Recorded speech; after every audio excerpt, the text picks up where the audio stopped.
Well, I think we're meant to kick off at 10 past, but if everyone's ready, I'm ready to go now. Welcome, everyone, to the NCOSS Post-Budget Breakfast for 2026. Thank you to NCOSS for hosting this event and to all our guests for joining us here today. My name is Max Madison. I'm a journalist with the Sydney Morning Herald, and I will be your MC this morning. As we begin, there are a few points of housekeeping. Please note that this event is being live streamed and recorded. For those of you here at Parliament House, emergency exits are back the way you entered the room, as well as on my right. If there is an emergency, please follow the directions of the Parliament House staff. The bathrooms are just outside the room by the registration desk and also at your first left out the far door. For those online, you will have access to an online chat to enable you to ask questions during the Q&A and to interact with the room. You'll have a QR code on your live stream to access the chat. Before we begin, please join me to welcome Melissa Stubbings from Marana Aboriginal Community Association to the stage to officially welcome you all to our gathering.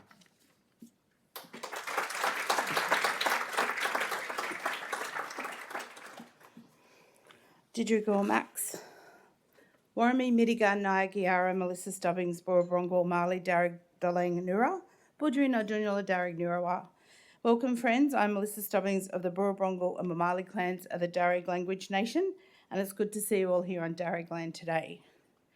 I welcome you all here as we gather on the lands of the Darug Nation, and I pay my respects to my elders, past, present, and emerging senior Darug members who are or have worked hard to continue to teach our culture.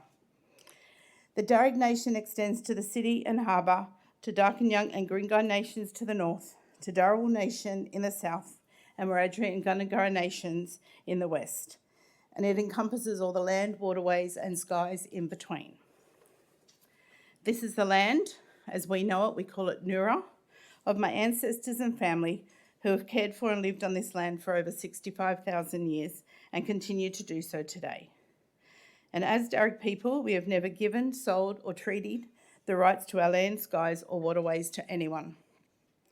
The Darug Nation has approximately 29 clans across the area I mentioned, and the Darug Dalang, that's the word for language, is re-emerging as my family members work hard to bring it back to life, using the knowledge of elders, written material from early colonisers, and the help of linguists.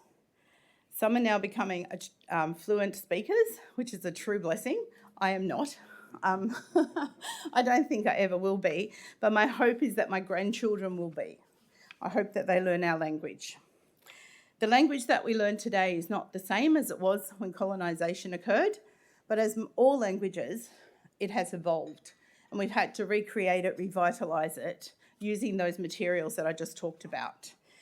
So it is a working language today, and sometimes it changes a little too quickly for me, but it is something that we have and that we can be proud of because it was nearly gone from us. So as Darug people, we share our culture, knowledge and understanding of land with those with true intentions and the understanding of greater issues facing Aboriginal communities and a good faith to improve conditions for our communities. A welcome to country is a way to introduce a part of our thousands-year-old culture into the broader identity by teaching those in attendance about our deeply personal relationship with Nura. As I said, that means country or land. Nura is a concept that is loosely translated to country and land because it cannot just be translated. It is something that we believe in deeply. It is our connection, our belonging, our DNA running deep into the land. And to be welcomed onto country is a privilege that says, I welcome you here as we gather. I welcome you here with good faith that you come to this occasion with a kindness and a care in your heart.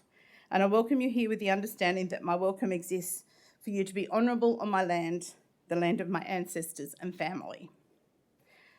A welcome to country is a moment where we share that deep ancient custom and show proudly the value we have for that custom. We welcome you to say, we see you on this Nura, the Nura of our ancestors, and we welcome and acknowledge and honour your connection to this sacred Nura as you live here raise your families here, and build your own connection to Noora. What we ask is that you respect our ancestors, our traditions and culture. We ask you to tread lightly on our Noora, which is sacred to us and remained mostly untouched for thousands of years. And for this, we wish you well. We say we see you on our land, our Noora, and we offer you the protection of our ancestors. For Darug people, caring for our land is not a chore or work. It is an honour and a privilege to care for the mother, Wayanga, the earth, as she cares for us by providing food, shelter, water. She nurtures us. So I often get asked, what do Aboriginal people want? Probably not by many people in this room. I think I'm with like-minded people today. I hope so. But I often do in my travels when I'm out in the broader community. You know, what do you want? You know, what can we give you? Not so nice as that sometimes. So I've came up with a few ideas that I can share with people. So I'm going to share them with you today in case you ever get asked that, when you're trying to explain why our culture is still so important to us. So the first thing that I believe, and remember this is what Melissa Stubbings believes, and not maybe what every Aboriginal person in the country believes, it is for our culture to be respected and for people to take the time to learn. I never understand what the fear is or why the broader community is not proud to live in a country with the oldest living culture in the world. Why do they not celebrate this? Why are people afraid of this? Why do they feel a welcome to country somehow intrudes on their place in this country? That they have to be welcomed? I think, as I just explained before, a welcome is much more than just saying, welcome, hello. It actually says, we see you. So I don't understand the fear, but I'd like to break down the fear and have more people understanding that we want to include everybody in what we believe is a great culture and what we have to give. Caring for our Noora. I really want to see more people looking after land, looking after, picking up rubbish, you know, those all things. When I was growing up, it was a big program, you know, of looking after country. Where's all that gone? People get very proud on days like, I call it Invasion Day, others don't, but they get very proud to carry a flag and be excited, but where are they caring for country every other day? The land gives us what we need, so let's care for her. Let's give her back what she needs. And the last one, well, it's not really the last one, I have a longer list. But the last one that I have here today is a space where our communities can again gather together, where we can live together, where we can look after our old people like we used to, where we don't have to put them into residential care and have them isolated from their communities, like I see my elders going to and see lots of them passing away lonely.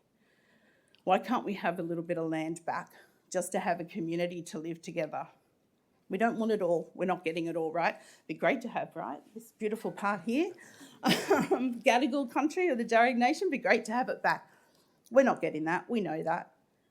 What we need is some place that we can build communities again to live together, because that's our cultural belief, that we all live together. So there are a couple of things I wanted to share with you on what I am looking for. So I don't want to take up too much more time, but I do like to leave you with a couple of language words for you to learn. And I decided to, as I do on the spot, talk about a couple of words that you might not know, you probably use, but you don't know they come from Darug Foundation. So everybody says Parramatta, right? Everybody been to Parramatta? Yes. So if you don't know, Parramatta came from Burramadigal, which is the people from that area, the land of the eel. We have Parramatta Eels, right? The football team. People don't even know that it actually goes back to our culture. There's a little town near Blacktown called Marion. Anybody heard of it? Yes, good. Hey, some people don't. But it comes from Murrayong, which is the place of the emus. Murrayong is our word for emu. If we look across Australia, we can see these words that are embedded, coming from different cultures, but we don't know that they came from our languages. And I think that should be shared with everybody. So I'm just going to share those two and get off the stage because I think I've taken up too much time. But good luck with it all today. And didgeridoo, which is thank you, and Yanu.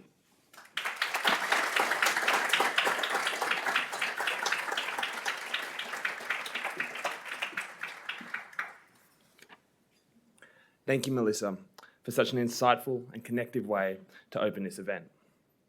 I'd now like to introduce Kyra Variant, Chief Executive of NCOSS, to deliver an opening address.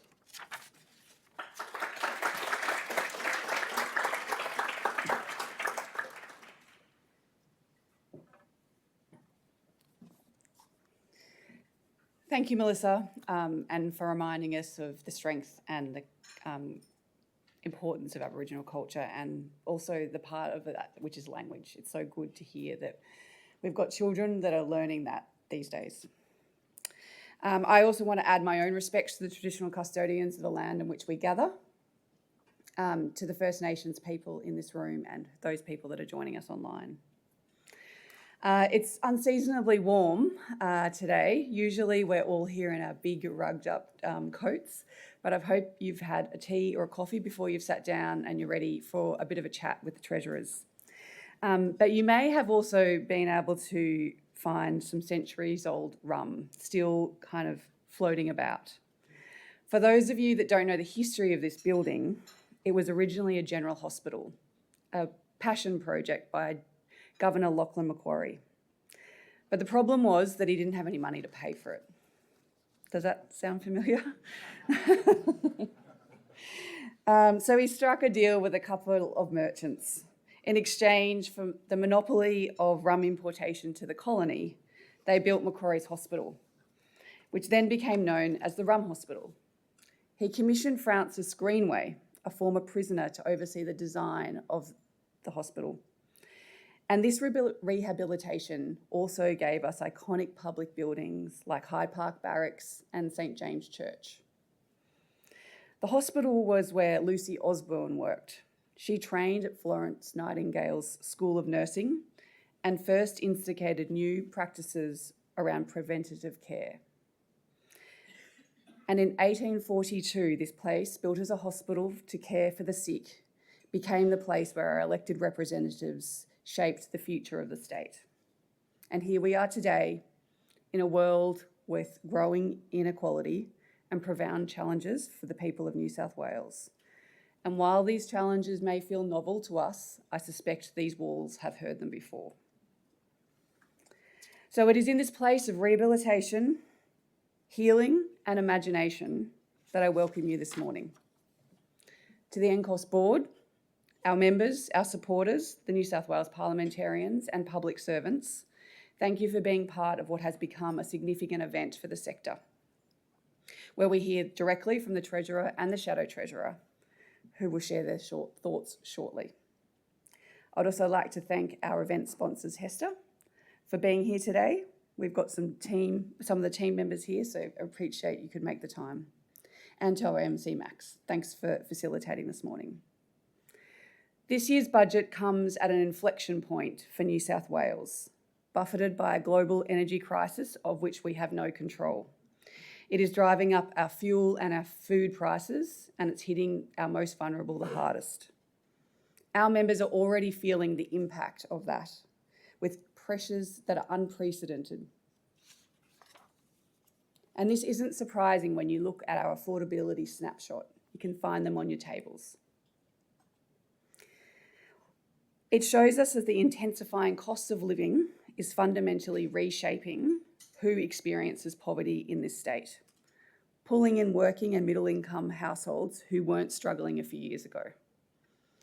Almost half the houses that are living in poverty are skipping meals, and people are compromising their dignity out of necessity, foregoing essential medical and dental checkups, or going without basic hygiene products.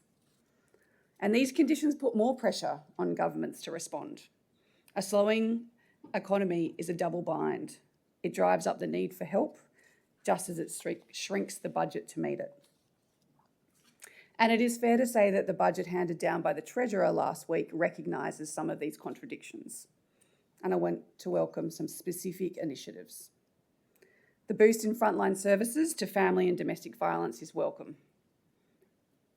The increase in funding is important for everyone, and the funding for travel and accommodation for isolated patients will have a material impact for regional people who need to seek medical treatment far from home.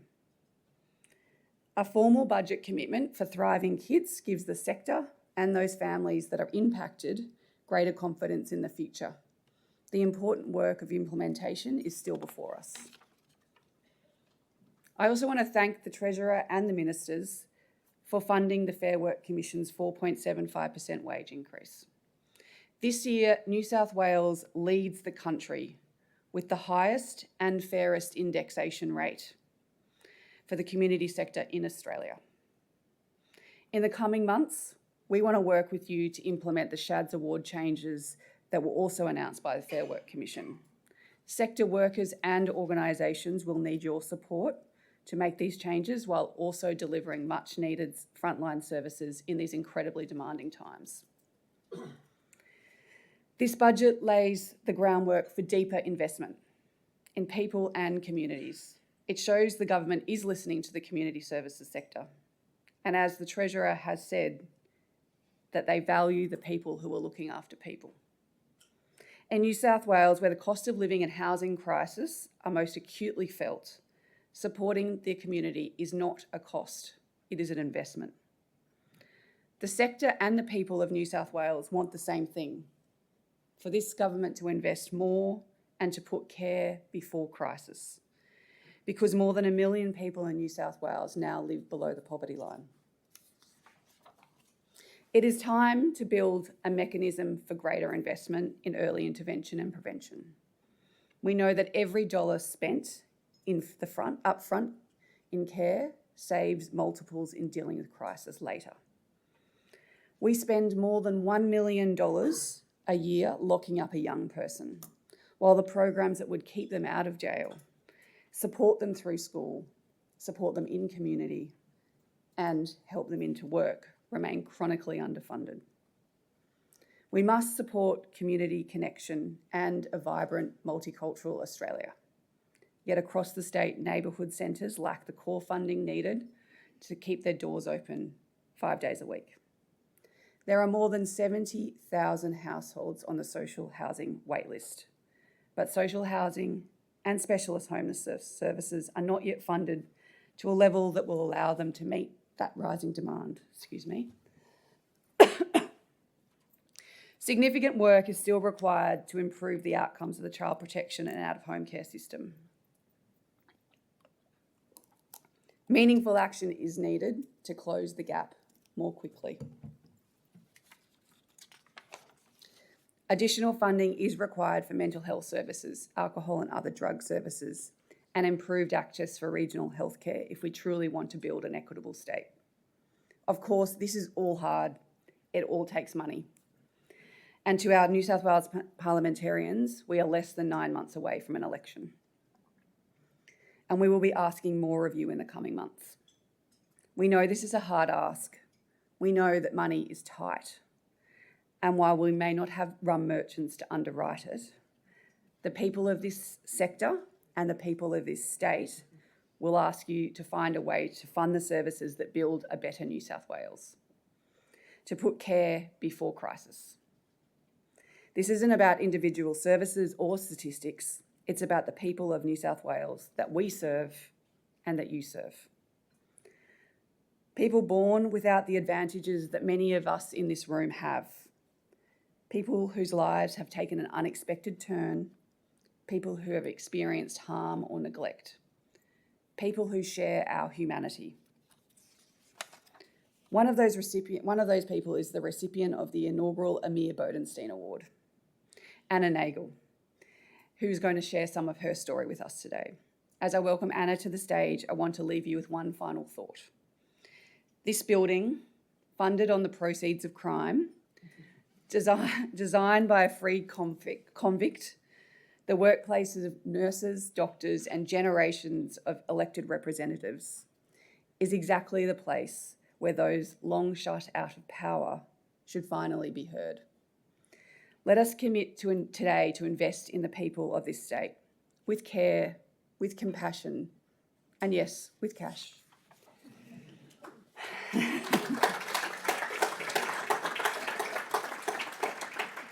Before Anna comes to the stage, I'd like to read to you the NCOSS lived experience statement. We gratefully acknowledge the power and insightful contributions of people with living and lived experience. Their accounts of their personal impacts of policies and systems are essential to the inclusive decision-making. We endeavour to honour their contributions by listening deeply and acting with the community's needs foremost in our minds. Welcome, Anna.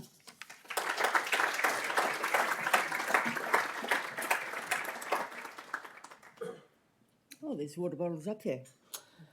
Good morning. Good morning, ladies and gentlemen. My name is Anna Nagel. I'm a proud member of Street Care and Hammer, both groups that bring people together with lived experience to advocate for better housing and homeless policies in New South Wales. I also sit on the committee of the Sydney Zero Action Group as a lived experience advocate. Being part of Street Care and the lived experience movement has helped me rebuild a sense of self. It has empowered me and helped me realise that my story has value, not just for me, but for the people walking this path after me. For me, this work is deeply personal. I come from a nursing background. I'm a mother and a proud grandmother. I've built a life. I'm educated, employable, and like many people, I did my best to move forward. But through my life, I've faced complex challenges. There were times when stability and freedom from these challenges were readily available for me. Holding on to that stability was not always easy. Over time, my life began to unravel. My world fell apart, and navigating the system in my 50s was definitely not easy. After my brother suddenly died, I experienced a nervous breakdown. It is hard to express how terrifying that was. It was more that I was aware that my mind was fragmenting. I felt like my life was out of control. With wraparound support and placed in temporary accommodation for 2 years with an organisation supporting women with mental health challenges. After that, I was placed on a priority housing list. I was finally offered social housing. At first, it appeared suitable, but I soon realised that the repairs were just cosmetic and not genuine. I realised that once again, I would have to advocate for myself. Mentally, physically, and emotionally, it paid its toll on me. My Crohn's disease flared up. My mental health deteriorated, and I felt broken by the system that was meant to support me. I moved back into temporary accommodation, and shortly after that, I became seriously unwell. I was hospitalised for a week. It has taken months for me to recover from this experience. What this has taught me is that people cannot recover when they're constantly living in crisis. Housing and healthcare with support services must work together. Today, I'm grateful to be in a safe and stable home. What changed for me was wraparound services, lived experience peer workers, health professionals, caseworkers, and people who genuinely believed that made a difference for me. For a long time, I struggled to have my voice or believe that I had the right to be heard. Today, I know that I do. Today, I believe that I do not have to beg for crumbs because I deserve a loaf of bread. I speak to you today because housing is more than just a roof over your head. Housing is dignity, housing is stability, housing is safety, housing is a warm place to call home. I'm pleased to see the recent increased funding for young people at risk of homelessness and for the domestic violence services. These investments will make make a difference in many lives. But this commitment must be sustained over time. Real change does not happen through short-term solutions. It requires long-term investment, vision, and the courage to keep going. We know this is possible. We have seen it happen elsewhere. Countries like Finland and Japan significantly reduce homelessness through sustained commitment, investment and evidence-based policies. Their success shows that homelessness is not inevitable, but it can be reduced, it can be prevented, and if we act, and we have the will to act now, it can happen here too.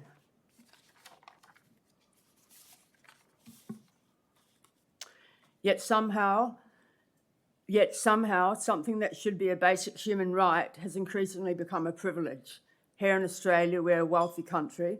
We have the resources to rebuild the care for our communities. People should be not falling between the cracks, yet many of us do. I believe the government must continue investing in social housing, support services that grow with people over time. We need more social housing that meet the demands of Australia's growing housing crisis.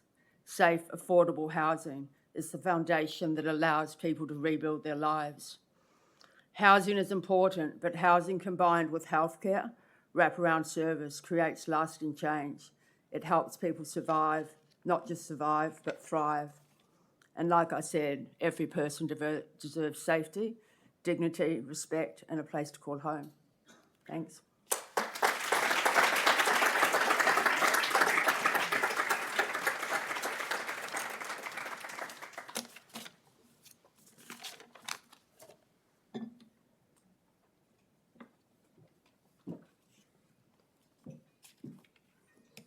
Anna, thank you for sharing your story, for showing such courage to share your personal experience. Your story demonstrates what is at stake for the people of New South Wales as we discuss the budget today. Thank you. Next up, I would like to invite the New South Wales Treasurer, the Honourable Daniel Mookhey, MLC, to the stage to provide an overview of the key priorities in last week's state budget and how it meets the needs of the community.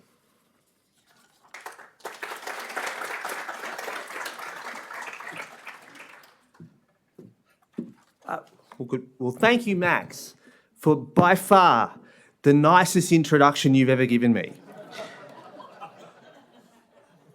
And congratulations to NCOSS on presumably your AI subtitling that you're doing in real time, which is amazing. It mostly spelled my name right as well. But Anna, let me begin by saying what courage you just displayed to tell your story in front of so many people here. And congratulations to you for speaking up and speaking out and for speaking about the stakes and reminding myself, my parliamentary colleagues, my ministerial colleagues, our departmental colleagues about the stakes that are involved in so many of our decisions. Can I also thank Melissa for your very kind and your very generous welcome to country. And as a patriotic Australian, I am so proud that we and you speak up and do acknowledge country and show the pride that we have built in our modern nation. And let us all be proud of the multicultural way in which we've built New South Wales. And let us all continue to speak up for the patriotic modern Australia that we have all collectively built, with First Nations people at the centre of our pledge to perfect this democracy so it does indeed include everybody in it as well. Can I begin by thanking Cara as well for the invitation. This is my 5th NCOSS budget briefing, my 4th as Treasurer. I can tell you, in case you were wondering, it's more fun to do these as Treasurer than it is to do these as Shadow Treasurer. And with that, let me welcome my parliamentary friend, Scott Farlow, and congratulate him on his first appearance. We are genuinely get on we entered the Parliament together 10 years ago, and we've sat through many an upper house debate. And if it wasn't for the fact that he was trying to get my job, I'd be saying nicer things about Scott. But welcome to you. Can I also acknowledge the Honourable Kate Washington, my ministerial colleague, and who I'll say a bit more about and her work as we address you. I also want to acknowledge the Honourable Natasha McLaren-Jones, the Secretary of my department, Michael Coates-Trotter, the Secretary of the Department of Justice as well, who's here, Michael Tibble as well, and all other important VIPs. It is always a pleasure to join this sector for the post-budget breakfast. And on this, the first day of the new financial year, happy new financial year to you all. It's a big day for us at Treasury. I want to start with something that takes effect today for the coming year, but which has been the feature of every budget since Labor has come to office. And that is, from today, tens of thousands of community service workers will receive a 4.75% pay rise.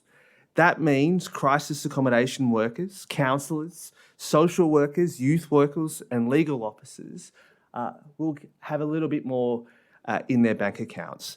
And I know how hard those workers work. I know how hard their union works on their behalf as well. And I want to say that around 80% of them are women. And a typical community service worker will now be $83 better off.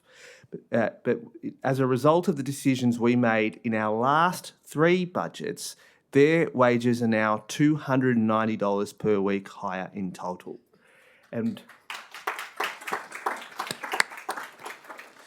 now, we have funded this increase so that the organisations delivering services under New South Wales government contracts can pass on the Fair Work Commission's decision in full.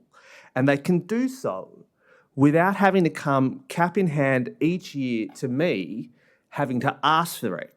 In fact, I was pretty stunned in my first year to have the then CEO of NCOSS having to come into my office with the secretary of the ASU to just ask to whether or not this year we will fund the pay increase, because as it turns out, that wasn't normative practice.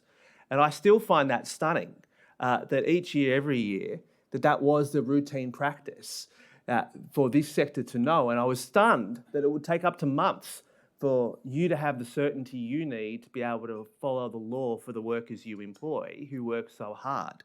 So I'm so pleased that we have, as a default setting, made sure that we fund the minimum wage increase for this sector every year. And that is a practice that will continue while we are in government as well. I'm also pleased that we are moving the sector onto default 5-year funding contracts so you can plan years ahead instead of having to reapply every 12 months. No doubt you want that to happen faster. No doubt you'd want that to be more comprehensive. But again, I recall when we were in opposition, the ASU coming and speaking to me about the absence, the chronic spread of precarious work in your sector because your employers didn't have certainty, so how could you give it to your workforce?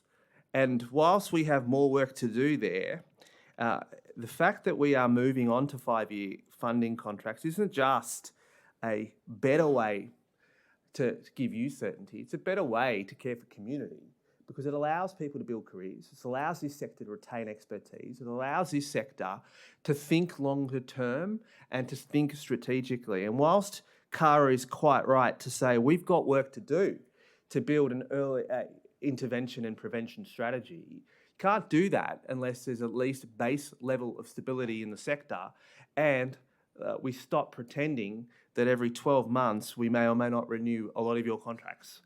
Now, the only thing I ask in return is that whilst we develop this framework, that framework will then prompt a series of harder questions for us all. That is, certainty will be there, but we need to make sure that the money is effective, but also we're learning from each other and that we don't allow 5-year contracts to stop the capacity for innovation to spread across the sector. We don't want to have to wait for 5 years to spread best practice. And so the challenge that I have for the sector is work with us to see if we can design that as a framework so you get the certainty and everybody else gets the innovation of your hard work and your creativity. Now, I have to say, having done 4 budgets, which incidentally, 3 British Prime Ministerships, I want to tell you that every budget of this government, we have always chosen to stand with the people doing it hardest. And I want to take you through some of those commitments, what we promised and what we have delivered. In our very first budget, we were pleased to have taken to the election and then delivered $34.3 million to properly fund the state's 20 women's health centres who had not had a funding increase since the 1990s. For years, they'd been left to struggle, caring for more than 50,000 vulnerable women a year with too little support. That was our promise at the last election. That is the commitment we made. That is a commitment we've delivered. And I'm so glad that every one of those centres has benefited from that investment. In our second budget, I committed to the biggest investment in social housing since the Second World War. A real credit to Shelter New South Wales and the people in this room. $6.6 billion for social housing and homelessness services. 8,400 new social homes, half of them set aside for women and children escaping violence. Importantly, and money for maintenance as well, which shouldn't be overlooked. Anna was talking about this. But from our perspective, we had a practice in this state that for too long, in order to fix one person's house, we sold another. And that is a reason why, over 10 years to 2023, we had 351 less social homes than we had in 2012. Because of that practice, that in order to repair a roof, you had to sell a house. And that we found incredible and wrong, which is why, as part of that $6.6 billion, we did put $1 billion into maintenance. And I've seen the difference that has made in places like Bonnyrigg, in the renovations that are taking place in my own neighbourhoods in social housing, and actually the place where I grew up, Marylands, which was surrounded by social housing. So many of those properties are just getting the most basic of repairs. So people in those places have dignity.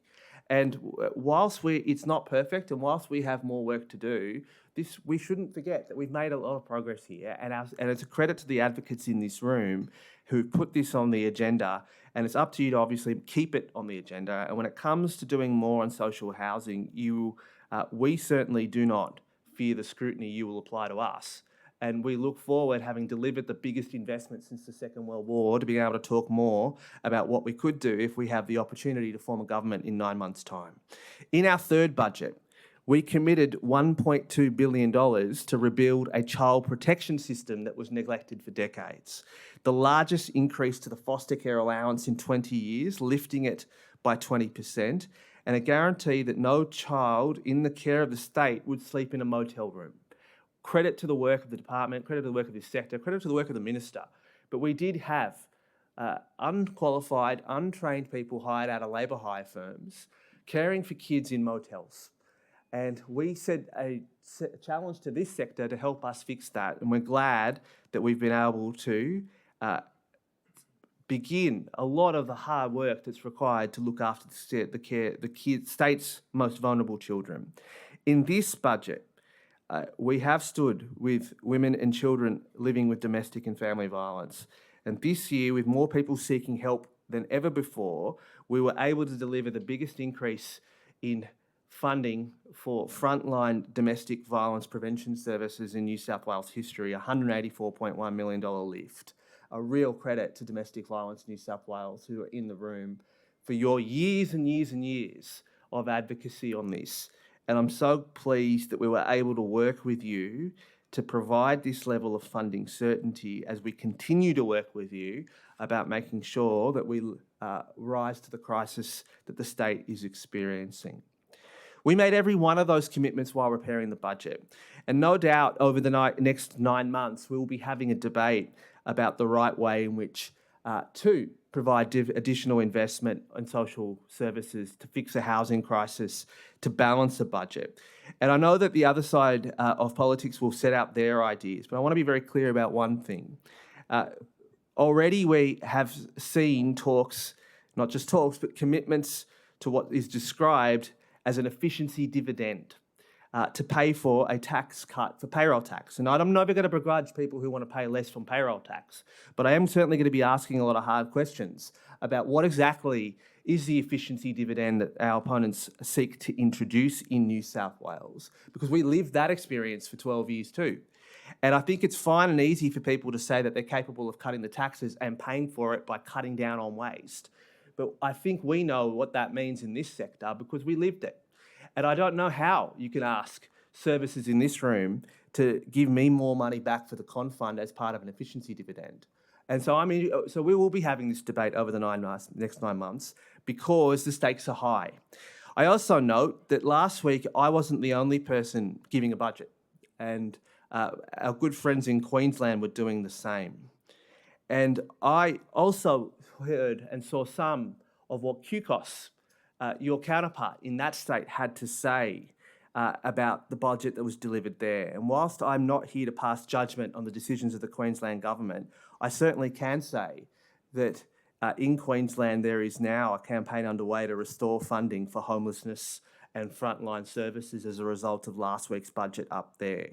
Now, for what it's worth, I have no doubt that we will continue over the next 9 months to have many, many conversations about your ambitions and about what more we can achieve here in New South Wales. I also know that some of you in this room are going to want to talk to me and to talk to the government about gambling reform. And again, we will engage in that conversation in good faith. Turns out my party's having a rather large conference on the weekend. And if you happen to have been to a Labor Party conference, you will know how robust some of those debates can be. So that I know that will be amongst many issues that will be debated at that conference, because we are ultimately a party that is welcoming of debate, and we don't mind our members, quite often, as it turns out, pushing us in certain directions, and nor do we mind talking to you about your reform directions. So I'm going to end by saying that this budget backs the people who back communities. I'm going to end by saying thank you for shaping this, and I'm going to end very specially by mentioning your chair, who is stepping down today as the CEO of Food Bank. And congratulations to you, I guess, on that departure. Congratulations to your successor as well.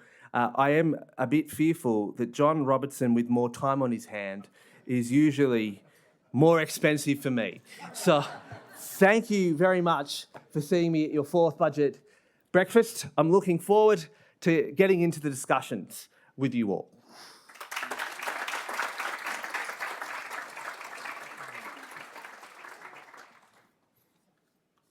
Thank you, Treasurer Mookhey, and for reminding us the election campaign is well and truly underway. We'll pick up on some of the issues raised by the Treasurer during our question time, but first, please welcome the Shadow Treasurer, the Honourable Scott Farlow MLC, as he outlines the opposition's perspectives on the budget.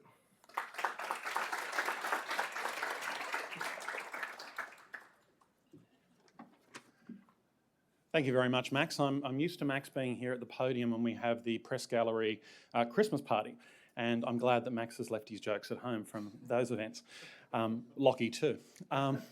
It's wonderful to be here with you all this morning, and I'd like to, of course, acknowledge traditional custodians of the land, the Gadigal people of the Eora Nation. I'd also like to thank Melissa for her welcome to country.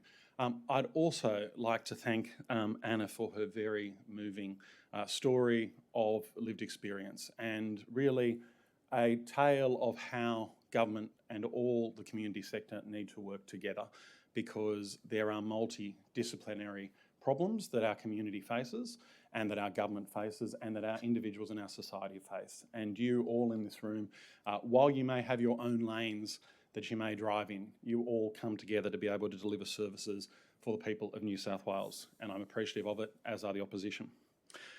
To, of course, John, as President, thank you very much for being here today and for hosting this and for your stewardship of NCOSS. But to Cara and Ben and all the team, thank you for having me here, and thank you for tutoring me as well as we come to this breakfast and what to expect of an NCOSS budget breakfast. And of course, to my colleague and friend, the Honourable Daniel Mookhey, the person whose job I want, even though he advises me that it's not that great and I really shouldn't. I always take his word at face value. But we did enter Parliament together, and I have a deep respect for Daniel as the Treasurer and as a colleague, but I also have a lot of disagreements with him, as you would expect from two people with very different political views. I also want to pay tribute and thanks to my colleague and friend, the Honourable Natasha McLaren-Jones. I think she might have been in this room even longer than Daniel, perhaps, for NCOSS breakfast as both the Minister for Family and Community Services and continuing as Shadow Minister for Family and Community Services. And I must say that there is nobody who has delivered more policy to me in opposition than Natasha, and she is certainly a great advocate for the sector and for what is needed across the community services sector. And also pay acknowledgement to the Minister for Family and Community Services, who was here earlier, I think, and may have departed, but thank you for being here as well. Now, of course, budgets are about choices, and we've seen with this budget that it is a difficult environment for all of the states that are going through their budget process. Of course, with New South Wales, when we're missing out to the federal government to the tune we have, it makes it even more difficult when we're getting 82 cents on the dollar back on GST in New South Wales. But still, we're seeing a $5.5 billion increase over the forward estimates when it comes to the revenue we anticipated from GST. So it's not as if every dollar is being missed by the New South Wales government. But we do understand that the people in this room are aware of the opportunities and choices that budgets take. When we look at this budget, and the Treasurer has rightly gone through some of the achievements or some of what he claims are achievements in his former budgets and some of the decisions that the government made. And one of those, of course, was around housing and the investment in social housing. But I think that as we today mark also not just the start of the financial year, but also 2 years of the Housing Accord, we see that we are 40% behind our housing targets. And while there may have been opportunities in terms of social housing delivery, I think that many who would be in the community housing sector would also see New South Wales not getting those same opportunities. And particularly when it's come to the Housing Australia Future Fund, New South Wales has not achieved the same status as other states, Western Australia, Queensland and Victoria in particular, when it comes to getting our fair share of that HAF funding. And that has led to, unfortunately, less opportunities in New South Wales when it comes to particularly the community housing sector. And of course, when it comes to NCOSS's own verdict of the budget, it is one that was described as the most significant missed opportunity in the entire document. Now, that leads to challenges which no doubt all your organisations are facing, as we've got the largest social housing waiting list that we've ever seen, with more than 70,000 people on that social housing waiting list, and more than 13,000 who are priority applicants in desperate need of accommodation, in desperate need of being housed. And of course, behind every one of those applications is a story, and behind every one of those applications are people who are using, no doubt, your services, and a multitude of them, in being able to get the support they need at their moment of crisis. Now, if we narrow that picture even further, it gets sharper.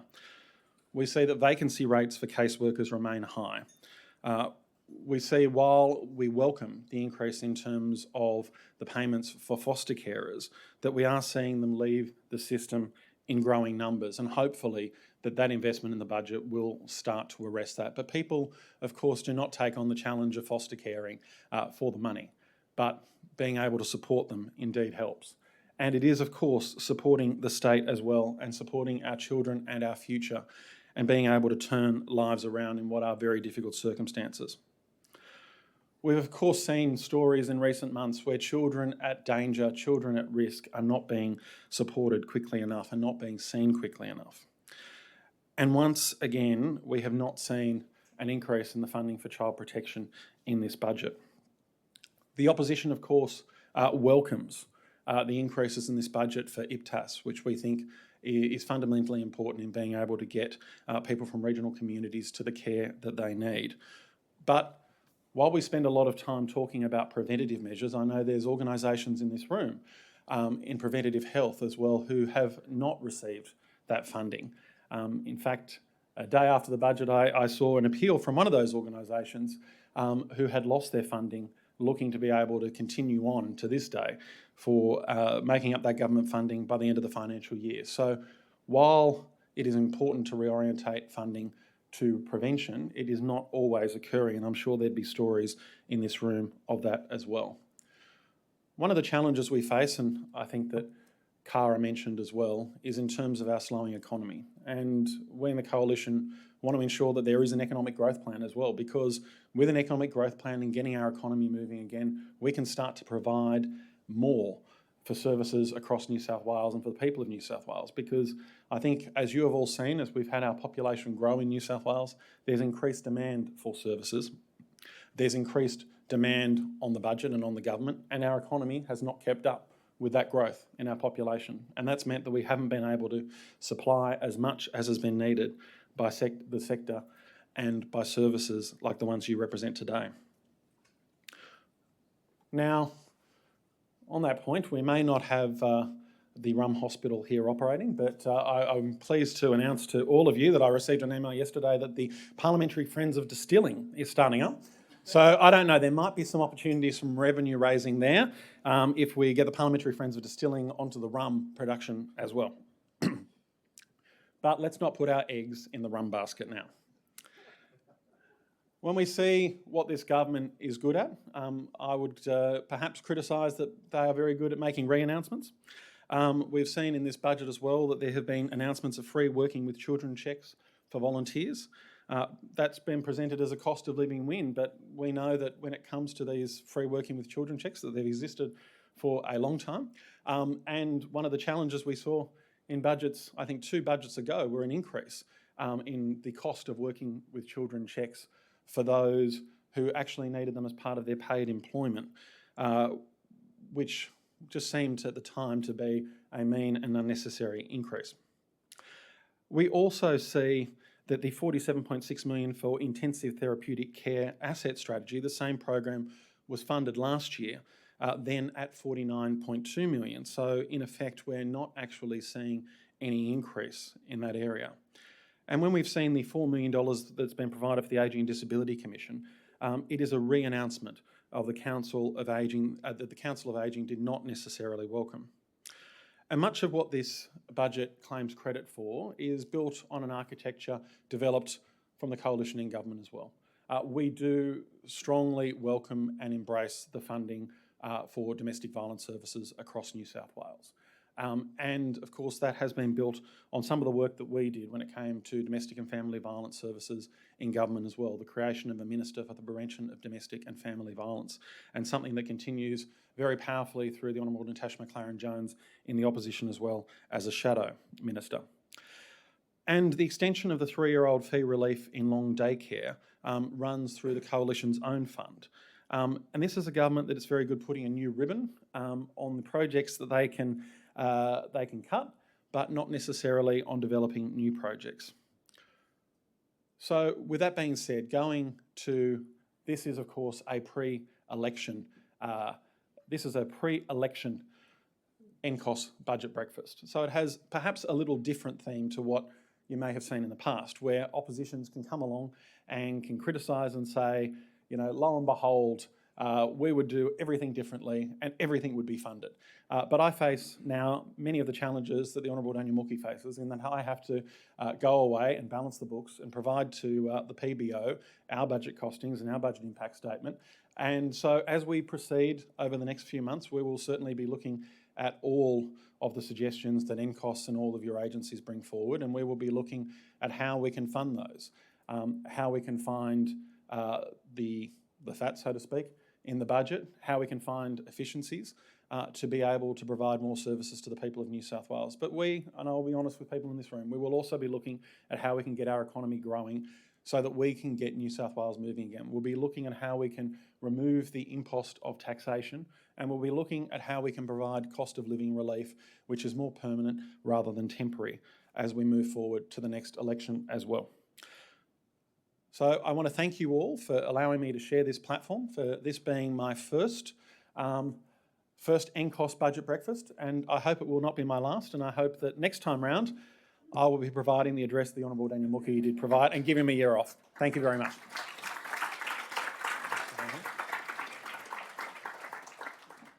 Don't run too far. I think our question time is about to begin.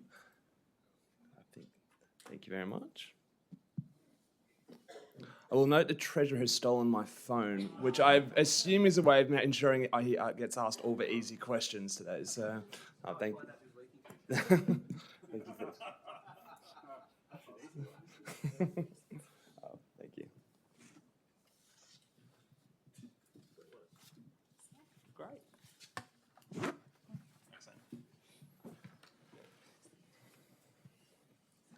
Yeah. Are you sitting down with this one? I wasn't sure that was planned, but yeah. Let's go for it. You know, this is the first time that Scott and I have appeared on a platform together. It is. It is. Is this our two-man act, is it? Well, Who's on first? Mate, I'm starting a union of treasurers and shadow treasurers. I just don't think you join. You're probably right on that front. But Do I get invited as well? That's unfortunate. All right, Treasurer, you have framed your fourth budget as one of relief and reform. Unlike your Labor colleagues in Victoria, you've eschewed a big spending pre-election budget. But this has been met in some quarters with criticism that relief on offer is inadequate during a cost of living crisis. Committee for Sydney Chief Executive Eamon Waterford said the budget was short on the hope that Sydney needs. One question, obviously. But you have set aside $1.1 billion in contingency funding, what some of my more cynical colleagues have described as an election war chest. What more can the sector expect in the lead up to the election? And what will be your commitment to supporting the approximately 1 million people living in poverty in New South Wales? Firstly, I well and truly know that when you're dealing with cost of living pressures, you've got to do two things at the same time. You've got to offer relief and you've got to offer reform. And relief for today, reform for why people feel fundamental pressures when it comes to the cost of living in the first place. And overwhelmingly, that is because of the cost of housing in New South Wales.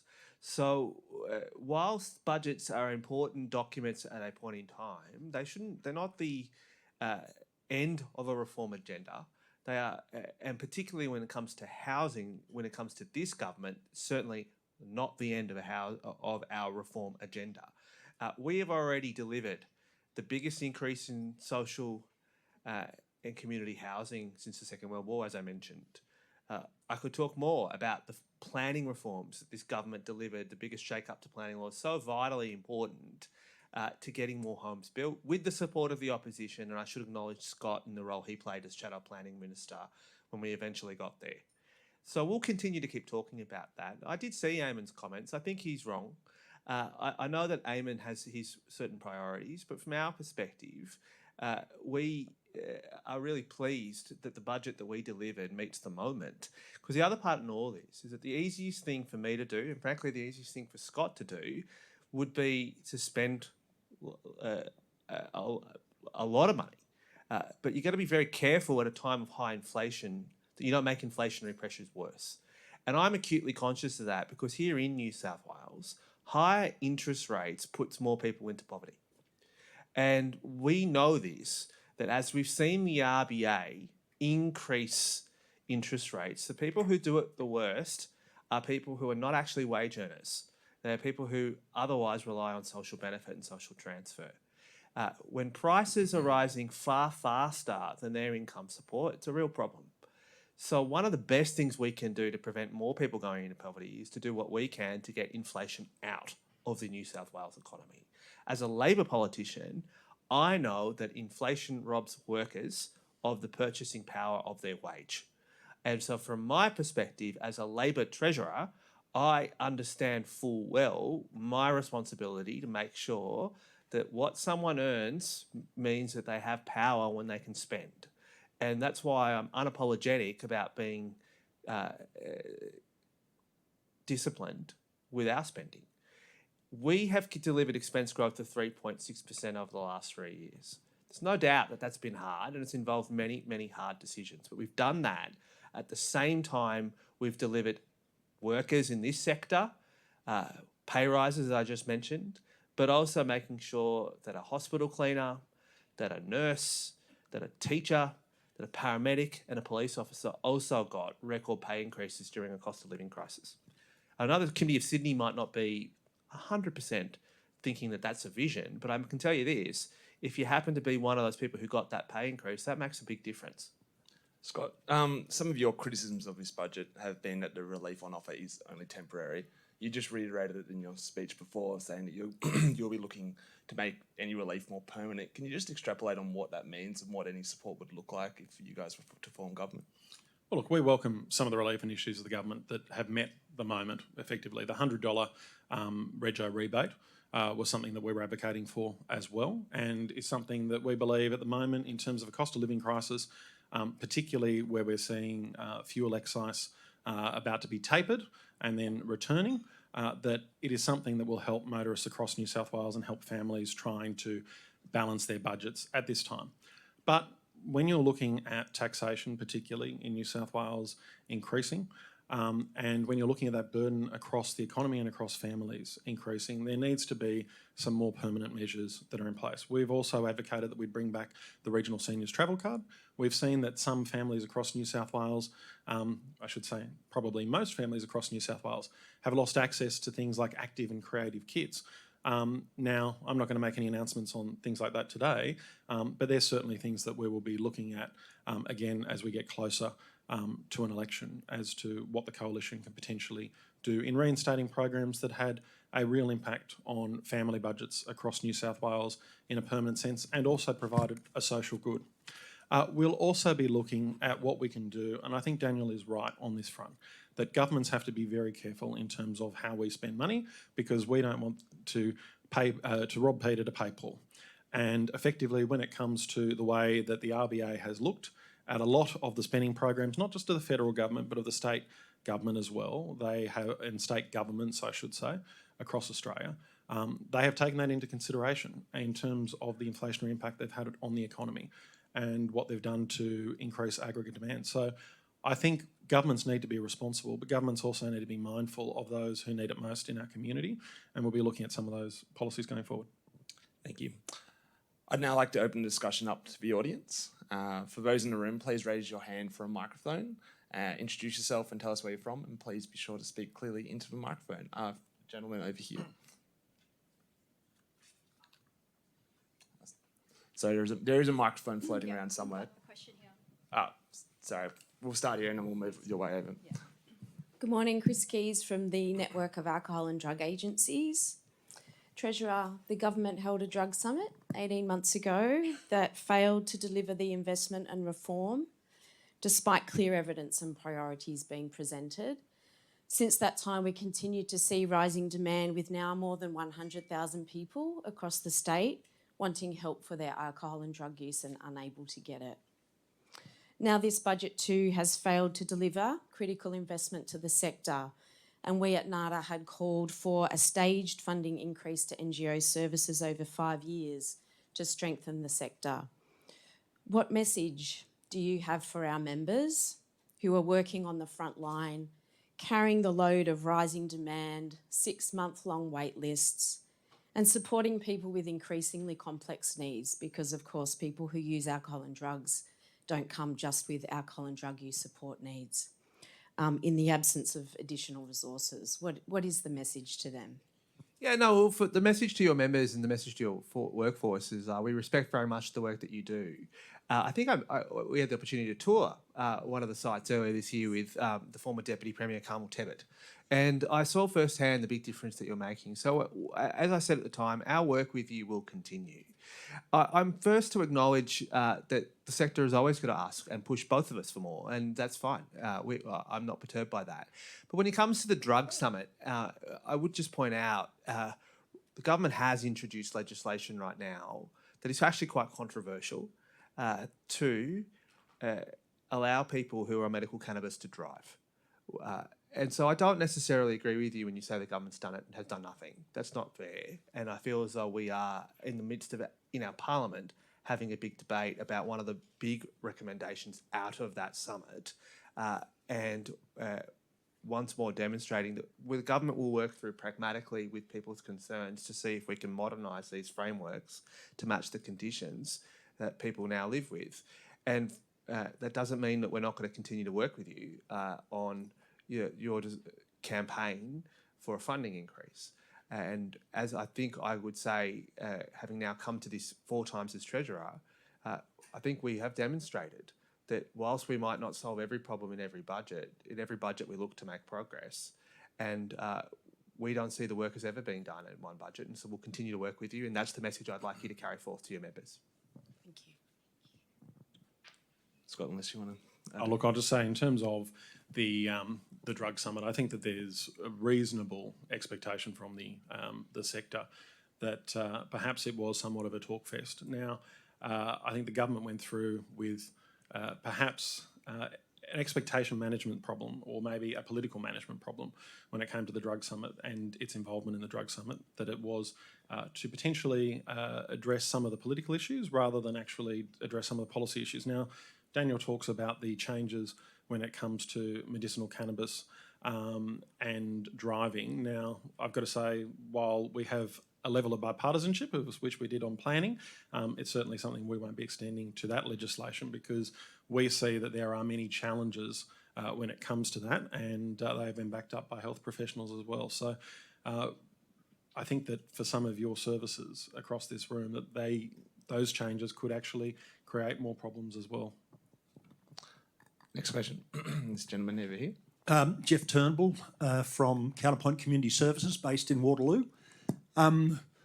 Treasurer, certainly welcome your second budget contribution to funding for social and affordable housing. A good start, but obviously it's a huge problem, as both of you have acknowledged. And I'm just wondering, it's been suggested that there are a couple of things that the government could do that would actually accelerate social and affordable housing build. One of those is to actually allow surplus government land to be made available at a discount, and I'm wondering whether or not that's being seriously looked at by government, rather than enforcing the Treasury rules that the owning part of the state government gets full return for that. And then the second part of that is the potential to allow Homes New South Wales to borrow against its assets and to be able to leverage that in the same way as happened for City West housing. Could you respond to those, please? Oh, I can. Thank you. Great questions. Let me answer the second first, which is, does Homes New South Wales have the capacity to borrow? It does. I sign off on their borrowing limit. They propose their plans. It has to stack up with the Auditor General's rules. We've been sweating that problem with the Auditor General for a while. That's part of the reasons why, actually, in this budget, we've made a bit of progress. So we have no doubt that Homes New South Wales are capable of using debt if they wish to, subject to the borrowing limit that we have imposed. And you can pick up the annual reports, you can see for yourselves that that's what happens when it comes to the Land and Housing Corporation, which I think is what the PNFC is formally called. The second part, I'm really glad you asked about these Treasury rules, because I know we'll be talking about this in budget estimates as well coming up. This is a myth. Treasury does allow both Homes and Landcom to get a first right to bid at a discounted rate for the land. And it is a matter for them as to whether or not they wish to buy the land. Often you'll find that particularly that those agencies choose not to do it because they don't want the land in the area in which it's in, for good reason, often. But not only have we given them the right to buy the land at its effectively its book value, what we've also done is given them the money to buy it, because this is the other part of this, which is without the actual capital to buy the land, they can't do anything. And the final point I'd make is that when we came to government, we asked I remember we did this in day 3, where is the surplus government land? No one knew. Absolutely no one knew. And we had to actually fund $5 million in budget 1 and another 5 in budget 2 to literally find it. And the fact that this conversation has arisen is because we were quite canny in saying that why don't we actually see what land is surplus? Now, where I see this going forward is that having now given, both found the land, provided a framework, provided the capital, the next frontier to actually drive value is going to come from whether Homes New South Wales and Landcom are able to become some of the biggest users of modern methods of construction. And this is what bends the cost curve for them far more than any issue to do with land acquisition. And importantly in this budget, what we did is that we said we're going to have a modern method of construction factory we want to build in partnership, but we're using the pattern book. And the pattern book that we also commissioned and published, 2 designs are the same as social housing designs. 2 of them lifted directly from the Homes New South Wales pattern book and said writ large. The fact that is where we see as the next big thing that we need to do to turn concepts into construction. Scott, you'll note my intense interest in this subject, so Yes, I'll let you. indeed. I think you might have written some of the articles on this, and I have an intense interest in this as well. So look, I've got to say, the patent book, I'm glad somebody's using it, because so far there's been one DA that's gone in on the patent book. One so more than I you think- ever had. We didn't have a patent book, but Exactly. But My point it exactly, seems like there's more patent book designs that are being used in Estonia than Australia at the moment. So I'm glad that the government's getting on with building with a patent book. But in terms of some of that development and some of these challenges we've seen, when it came to the land audit, and I'm sad that Minister Washington isn't here at the moment, because I think it's a bit rich to say that the government when you came in, they had no idea what was on the books. Because I remember the campaign that was run by then Shadow Minister Washington about the great sell-off of land that the government was putting government land up on a website. And part of it was, and I shouldn't say part of it, all of it was in looking at how we could better utilise that land that Homes New South Wales, or at those days Land Housing Corporation, and Landcom didn't want, which has effectively been part of what the government's tried to do with the land audit as well. And there have been private sales as part of the land audit. If we look at the Camperdown development in particular, that was one that was originally just down the road from the RPA, and interestingly, I found myself very much in alignment with the Greens on this one, which Daniel might say is a common occurrence in the axis of evil in the upper house. But just down the road from RPA, you would have thought that would be a prime location for social and affordable housing. And thankfully, the government did change their view on that in terms of actually having Homes New South Wales and Landcom as developers for that project, and not handed over 100% to the private sector in that development. So that's something that we commended at the time, and the government changing their position on. But the reason we got to that was because, for what the Treasurer says, there was dispute in terms of the pricing that was applied to that government land by Homes New South Wales and Landcom, and they both determined that it was not in their best interests, and that it was a better result that could be achieved by the government for private land usage and private development on that site. Now, that decision was changed, but we're seeing the disputes that occur in what I think all of us would think are opportunities for Land and Housing Corporation, Homes New South Wales these days, and for Landcom to be the primary developers of some of these government sites. And I think that largely people sort of go, well, it's government land, shouldn't the government be developing at a limited cost? And we've seen the quibbling that has occurred through sites in Western Sydney where that has certainly not been the case. I also think there's a missed opportunity when it comes to being able to leverage the ability of community housing providers as part of these programs as well. And that is certainly feedback that we've gotten from the industry and from the sector, that there are sites that the community housing sector could readily be able to provide housing for in conjunction with the government. And we think that should be something that's very much on the table, and not just left to the Housing Australia Future Fund and any operations that may come from federal investment as well. Thank you, guys. Where are we heading next?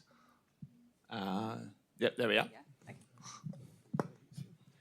Hi, my name's Christine. I'm from Baptist Care Hope Street out in Dubbo.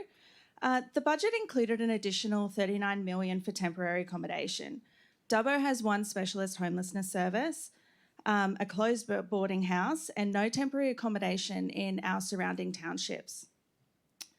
So people are travelling to Dubbo from those areas to seek support, only to be turned away due to lack of system capacity. Will the new funding create new beds in the Dubbo region, or just stretch the existing already inadequate stock? Well, the short answer is that $39 million extra comes with the 550 extra we put 2 years ago as well. Very happy to come back to you to see whether or specifically what impact it has on your particular service in Dubbo. I know full well that the housing crisis is more acute in parts of regional New South Wales than there are parts of Sydney, Wollongong or Newcastle. So I'm very happy to come back to you and see if we can give you specific information about what that means for your service. I don't have anything to add specifically in what the budget's got in Dubbo, unfortunately. But what I will say is I do see across regional New South Wales that the challenges are quite different than what they are in metropolitan Sydney. And Dubbo in particular serves as the centre of Western New South Wales, effectively. And you're quite right in terms of people coming in for services. That's sort of the end of the line for many. And so it is very much the hub that attracts people to. But I think when it comes to regional communities in particular, there needs to be perhaps more consideration given to the individual circumstances of each region. And we see that when it comes to the social housing waiting list in regional New South Wales as well, that regional New South Wales isn't one behemoth. Like, every area is very different. And you can see certain spikes that occur in northern New South Wales that don't occur in southern New South Wales. So we've got to be very mindful in terms of all of our programs that they're regionally catered for and regionally specific. I'm getting the sense that the Treasurer does need to leave soon, but do you reckon you could squeeze in one more question? Yeah, okay, good. Okay, have we got one more at the back? Here we are. There you are. Yep, absolutely you. Yep, yeah. That's okay. Treasurer, my name is Mary Herod, and I'm from NUA, which is an organisation that represents people with lived and living experience of drug use at policy level in New South Wales, and we're funded by New South Wales Health. And I want to push you a bit harder on the drug summit. So I've been one of the people that has acknowledged that the government has had a drug summit response and the political difficulty of the cannabis driving reforms. And another key part of the drug summit response was a program that we partnered with you, was drug checking. But we are 18 months out. There is no alcohol and other drug strategy. That was another key commitment from the drug summit. And drug checking, which has been evaluated and was very successfully run, is just lying dormant at the moment. And our organization is carrying the burden of continuing with the people that have developed a great deal of expertise during that trial. And we also have a needle and syringe program in crisis because of increased demand. And that's a program that has successfully prevented the general spread of HIV in injecting drug users for the past, since 1989. And we're at a crisis point with that program where that service is at risk. And we have no indication of what we're told, and I understand the environment, is there's no funding for this. And, the drug strategy, gosh, I have no idea what's happening with that.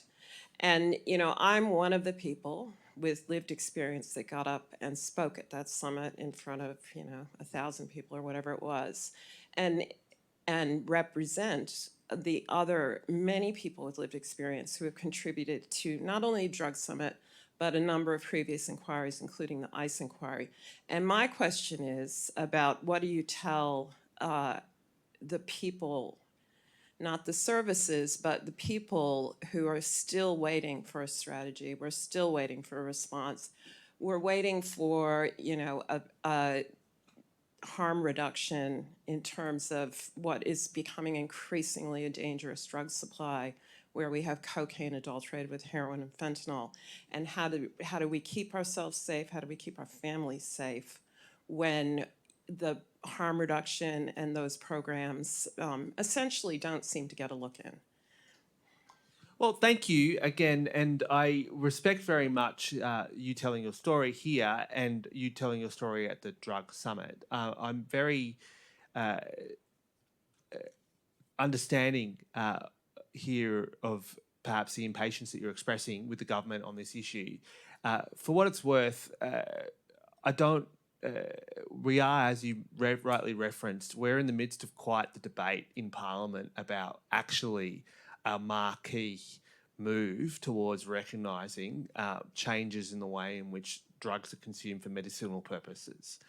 You asked me about, therefore, the future of harm reduction and whether or not harm reduction is going to be an approach that is capable of being embraced by the New South Wales Parliament and the New South Wales State.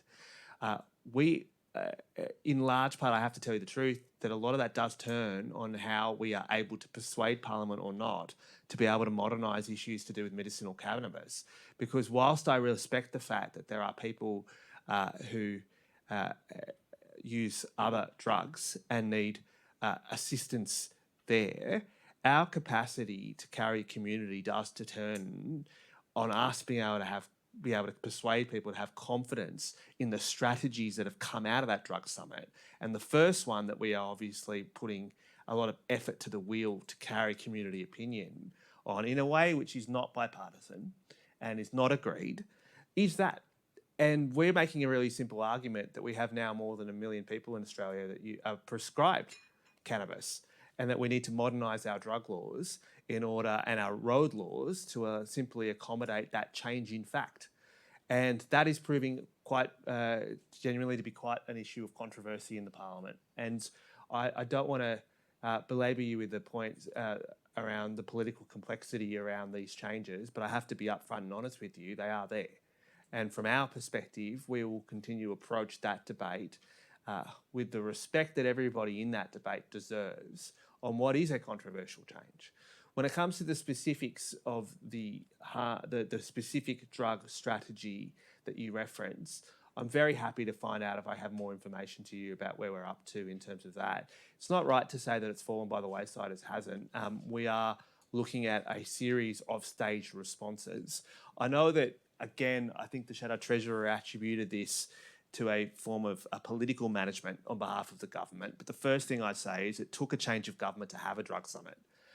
The second thing is that we knew full well that this would be one of the hardest areas of reform that any government had to do. And we are serious about wanting to carry community confidence through what will be quite a fraught debate as we make sure that we are helping people who are addicted to substances, and we are following an evidence-based approach. Shadow Treasurer. Thank you. Look, budgets are about priorities. Government's legislative agendas are about priorities as well. When it's come to what the government's presented, and I'm not going to say that we're going to agree with all of it. There's a lot that we're going to disagree with, but there is reality in terms of the numbers of the Parliament, and the government can cobble together a progressive majority in the Legislative Council and can cobble together progressive independents if they choose to when it comes to their legislative program in New South Wales. So while I respect what the Treasurer says, and there is no doubt that when it comes to the reforms that the government's seeking to bring in, when it comes to driving with medicinal cannabis, and that they will be opposed by my party, but will also be opposed by others, I think, in the Legislative Council and probably in the crossbench downstairs as well. The government's got the numbers for that. If the government choose to, they can get these programs through, and it's about the government's choices effectively. And I think that when it comes to the drug summit and what was held, I still contend that it was more of a political program to have a drug summit without actually nailing their colours to the mast on the decisions that they would make. Thank you both. Unfortunately, we're out of time. Can I just get a round of applause for the Treasurer and the Shadow Treasurer? Thank you. Thank you. Thank you, sir. Yeah, captive audience again, not sometime soon. What an incredibly robust and passionate discussion. We'd like to thank you all again for your participation today. Oh, sorry.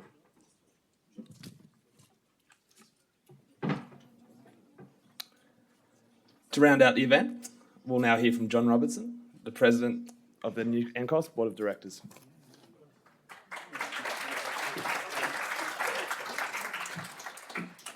Thanks, Max, and thanks for your emceeing this morning, and especially thank you to our two special guests, the Treasurer and Shadow Treasurer. I think the Treasurer talked about the fact that or both of them talked about the fact we're 9 months out from an election. What this morning reminded me, apart from the challenges, and some of those I'll get to, is the fact that it reminded me of the election campaign 4 years ago, a campaign that was respectful but disagreeing. And I think what we saw this morning was much the same, that we saw people with different views but being able to engage respectfully and not making it personal. And in the environment that we're currently watching across the country and across the world, where everything's become so tribal, so partisan, and people are unable to disagree respectfully, I think the one thing we should be thankful for is that in New South Wales we have politicians who are able to disagree respectfully, do it in a passionate way, and articulate what their views are, some of which we may or may not agree. But I think for me, just watching this morning and being reminded of 3.5 years ago in that election campaign, we should be very thankful in this environment that we can have people sit there and do it respectfully with humour at times and also with a regard for each other, which I think is fantastic. I want to also thank Melissa for her welcome to country. And I know she's not in the room now, but she talked about what we fear and why do we fear welcome to country. And it made me sit back and think, what is it we fear? And I've often talked about the fact that we have a history that's been whitewashed. And I think the fear is that if we confront the reality of what has happened, there are some absolute atrocities that have occurred since Europeans arrived. And I think, frankly, that's what people are fearful of. It's a fear of acknowledging some of the horrific events and what some have described as genocide are very confronting, but things that we do need to confront as a nation if we are ever to go forward. So for what it's worth, Melissa, my view is that people fear it because it is so confronting, it is so horrific, but it is something I think that we need to fear. I also want to thank Anna for sharing. I've been to, like the Treasurer, I think 5 or 6 of these as the President of NCOSS, and lived experience is part of conveying what's going on. But it's also challenging and it's sharing something really, really deeply personal. You talked about the value of that. I think we don't value that enough, just that lived experience, the impact that has, particularly on our politicians and many of us who have lived lives where that's not our lived experience or we don't confront that necessarily. So thank you, because it is a really important part of the message today. My final thing is that we are 9 months out from an election, and I talked last year about change and the fact that change is incremental, change takes time, and change is about building campaigns. It's about campaigning for things that matter, whether it's drug reform, whether it's increased funding for the sector, whether it's security of funding for the sector, whether it's more housing, or the many, many challenges that this sector has. It is about campaigning, it is about incremental reform, but it's about making sure that reform exists. So between now and the next 9 months, NCOSS and many of you are going to be pushing government and opposition for commitments, ironclad commitments, and it is absolutely critical that we all work together as we have done to achieve some of the things that the Treasurer outlined over the last 4 years. And with that in mind, I'm going to remind you all that membership renewals at NCOSS are now coming up, and so if you're thinking about it or you haven't renewed, Colin's out the front, and I would encourage you to stop and talk about that. I think what we've seen, particularly since Cara has taken over, is an energised, focused organisation that's very committed to this sector, but more importantly, committed to making a real difference to the most vulnerable in our community, people who are doing it the toughest, people who are often overlooked or judged in a particularly harsh fashion. So if you are a member, renewals are due. If you're thinking about joining, you can talk to Colin outside. The other thing I'll just finish with is encourage you to save the date for the 27th of October.